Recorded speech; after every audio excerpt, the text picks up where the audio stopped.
Good evening everybody. हम लोग बात करते हैं इलेक्ट्रोमैग्नेटिक इंडक्शन का, और इसमें हम लोग जानते हैं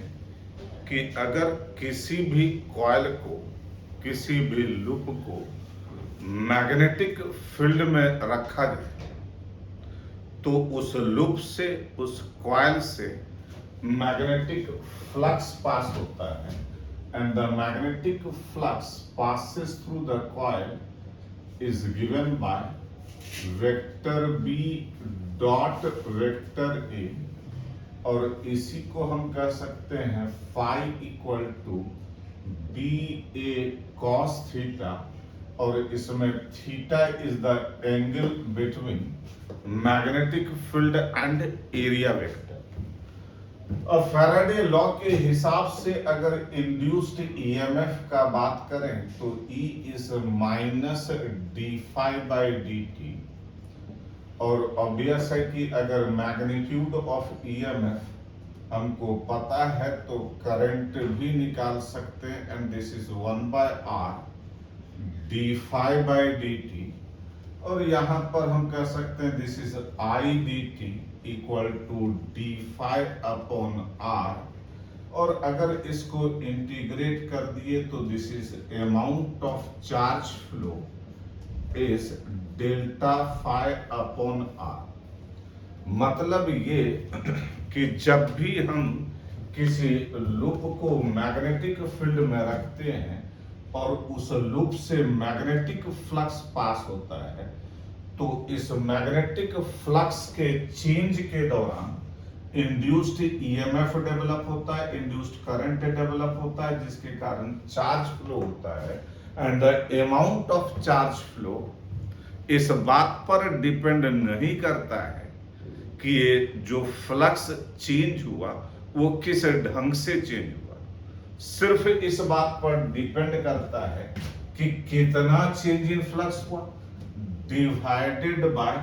the total resistance, divided by the total resistance of the loop। दूसरी बात एक और है कि चूंकि इंड्यूस्ड ईएमएफ का मैग्नीट्यूड पता है, this is E is equal to d phi by d t. Question में आपसे इंड्यूस्ड ईएमएफ पूछे या करंट पूछे, ये कुछ भी तभी पूछेगा और निकलेगा जब फ्लक्स चेंज होगा। तो क्वेश्चन जो होगा हो सकता है कि डायरेक्ट आपको magnetic flux as a function of time दिया हुआ हो, और इंड्यूस्ड ईएमएफ या इंड्यूस्ड करंट या इवन हीट प्रोड्यूस्ड भी पूछ सकता है। तो ऑब्वियस है इंड्यूस्ड ईएमएफ आ गया, करंट हो जाएगा E upon R, this is B plus 2CT upon R, और इसी में अगर हीट प्रोड्यूस पूछता है तो this is I square R d t. इस ढंग से जिस किसी भी इंटरवल में हमसे अमाउंट ऑफ हीट प्रोड्यूस्ड पूछेगा वो मिल जाएगा, किसी पर्टिकुलर इंस्टेंट पर करंट पूछेगा सिर्फ टाइम का वैल्यू बैठाइए आ जाएगा, इंड्यूस्ड ईएमएफ आ जाएगा। मतलब किसी भी तरीके से, किसी भी कारण से, किसी कॉइल से जो मैग्नेटिक फ्लक्स पास हो रहा है उसमें अगर चेंज आता है तो उस कॉइल में, उस लूप में ईएमएफ इंड्यूस्ड होता है, करंट इंड्यूस्ड होता है, और ऑब्वियस है करंट फ्लो करेगा तो हीट भी प्रोड्यूस्ड होगा। अब ये फ्लक्स कैसे चेंज कर सकता है? एक तो डायरेक्ट आपको flux as a function of time दिया हुआ हो, दूसरा कि मैग्नेटिक फील्ड किस रेट से बदल रहा है वो चीज दिया रहे तो भी निकल जाएगा, एरिया अगर बदल रहा है तो भी चेंज इन फ्लक्स निकल जाएगा, अगर एंगल बदल रहा है तब भी rate of change of flux मिल जाएगा, और rate of change of flux मिल गया तो ईएमएफ निकल गया, करंट निकल गया, या इससे रिलेटेड जो भी क्वेश्चन पूछा जाएगा वो आराम से बन जाएगा। अब एक और बात है, दैट इज मोशनल ईएमएफ। अगर मोशनल ईएमएफ का बात करें तो जब भी किसी मेटेलिक रॉड को, ध्यान देने वाली बात, जब भी हम किसी मेटेलिक रॉड को मैग्नेटिक फील्ड में मूव कराते हैं तो उस रॉड के एंड्स के एक्रॉस एक पोटेंशियल डिफरेंस क्रिएट होता है। मतलब वो moving rod in the magnetic field behaves as a battery, और इस बैटरी के ईएमएफ को अगर लिखना चाहते हैं तो this is V cross B dot L। V cross B dot L, ये फॉर्मूला इटसेल्फ एक क्वेश्चन। ये भी हो सकता है कि वेलोसिटी ऑफ रॉड दिया हुआ हो, मैग्नेटिक फील्ड दिया हुआ, लेंथ दिया हुआ हो डायरेक्शन के साथ, तो क्रॉस प्रोडक्ट करके फिर डॉट कर दीजिएगा तो इंड्यूस्ड ईएमएफ आ जाएगा। अगर velocity of rod is perpendicular to magnetic field and perpendicular to length of the rod,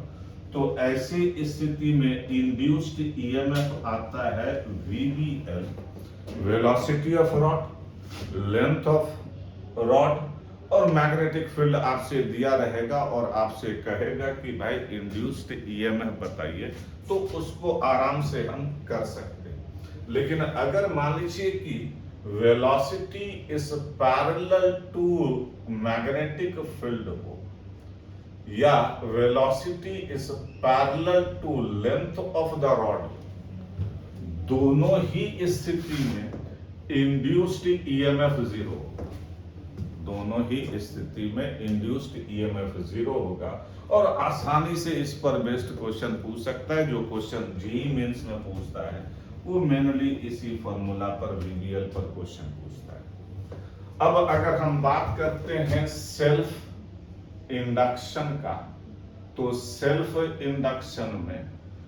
जब हम किसी भी कॉइल से करंट जो फ्लो कर रहा है उसमें चेंज करते हैं, तो जिस कॉइल में करंट चेंज हो रहा है उसके कारण जो मैग्नेटिक फील्ड प्रोड्यूस हो रहा है वो चेंज हो रहा है, उसके कारण उसी कॉइल से जो मैग्नेटिक फ्लक्स पास हो रहा है उसमें चेंज आ रहा है। मतलब कि अपने ही द्वारा प्रोड्यूस्ड मैग्नेटिक फील्ड के बदलने के कारण उसी कॉइल में एक इंड्यूस्ड ईएमएफ डेवलप होता है, और इसी फेनोमेना को बोलते हैं सेल्फ इंडक्शन। और इस सेल्फ इंडक्शन में phi is equal to LI है। ऑब्वियस है कि फाई हो गया magnetic flux through the loop, I हो गया करंट, और यहां पर L है, this is self inductance of coil, self inductance of coil. और ऑब्वियस है कि इसमें हमको कॉइल दिया हुआ रहेगा। इंटरेस्टिंग बात है कि हमको कोई कॉइल दिया रहेगा, उसका ज्योमेट्रिकल कंस्ट्रक्शन दिया रहेगा और हमसे कहेगा कि what is the self inductance of the coil. तो ऐसे स्थिति में ऐसे किसी क्वेश्चन को सॉल्व करना एक 4 स्टेप प्रोसेस है, और उस 4 स्टेप प्रोसेस में पहला स्टेप है कि जिस कॉइल का आपको सेल्फ इंडक्टेंस निकालना है उसमें करंट फ्लो करा दीजिए। करंट जब फ्लो करा दिए तो मैग्नेटिक फील्ड निकल जाएगा, और मैग्नेटिक फील्ड आपको पता है, कॉइल का ज्योमेट्रिकल कंस्ट्रक्शन पता है, तो मैग्नेटिक फ्लक्स उसी कॉइल से कितना पास हो रहा है वो चीज मिल जाएगा। और जैसे ही फ्लक्स मिला, करंट आप पहले से मान चुके हैं, तो self inductance of the coil already flux upon current कर दीजिएगा,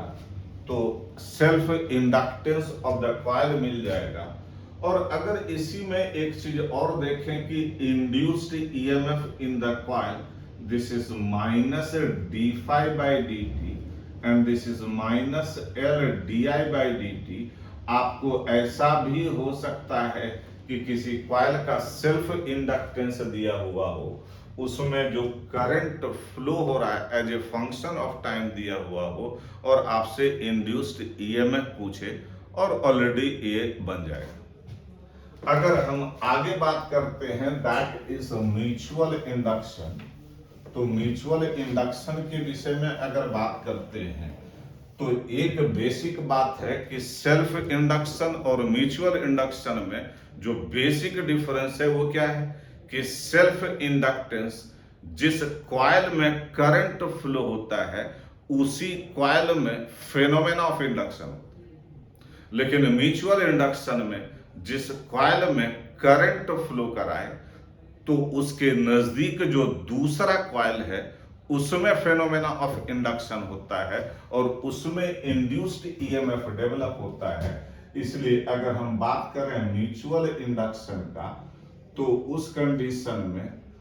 again flux passes through the coil C2 is equal to mutual inductance into current flowing through the coil C1। मतलब कि इस स्थिति में एक कॉइल में करंट फ्लो कराइए और दूसरे कॉइल में फेनोमेना ऑफ इंडक्शन देखिए, या दूसरे कॉइल में करंट फ्लो कराइए, पहले कॉइल में फेनोमेना ऑफ इंडक्शन देखिए। और इस पर जो क्वेश्चन पूछा गया है या पूछा जा सकता है वो ये है कि मान लीजिए कि दो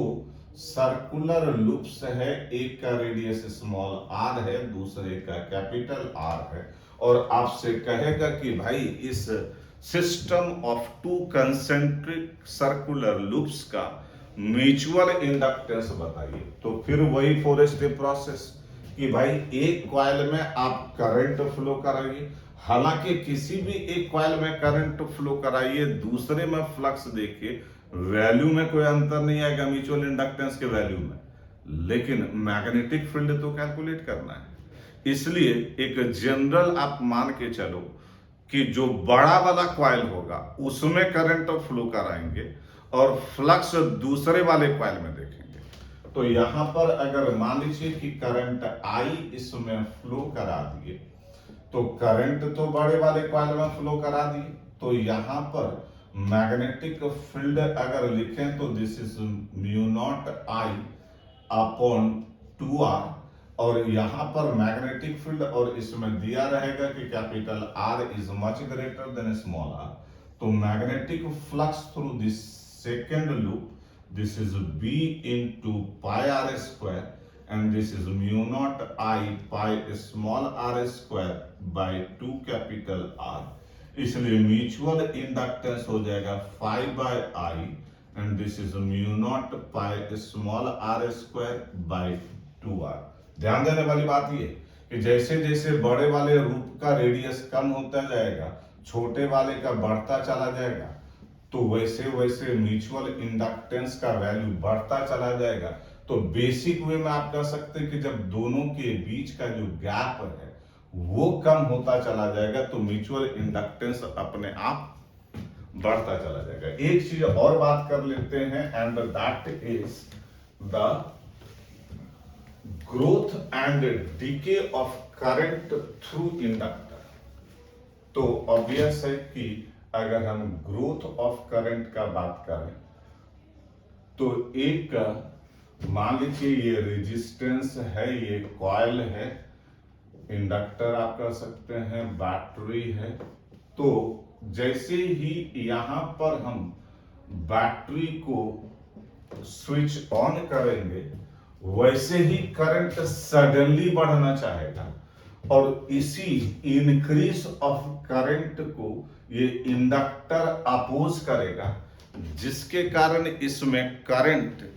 बढ़ेगा तो जरूर लेकिन आराम आराम से बढ़ेगा। और ये जो current as a function of time आता है this is E by R 1 minus e to the power minus t by tau। यहां पर इसी को कह सकते हैं दिस इज I नॉट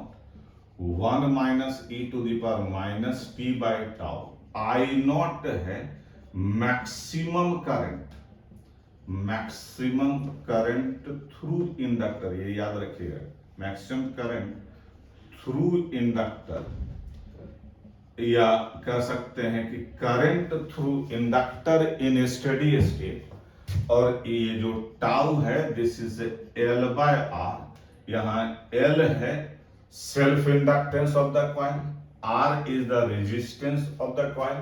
ये सेल्फ इंडक्टेंस हो सकता है डायरेक्टली वैल्यू दिया हुआ हो, या आपको कहे कि सेल्फ इंडक्टर कुछ नहीं बल्कि एक सोलेनॉइड है, और यहां पर सोलेनॉइड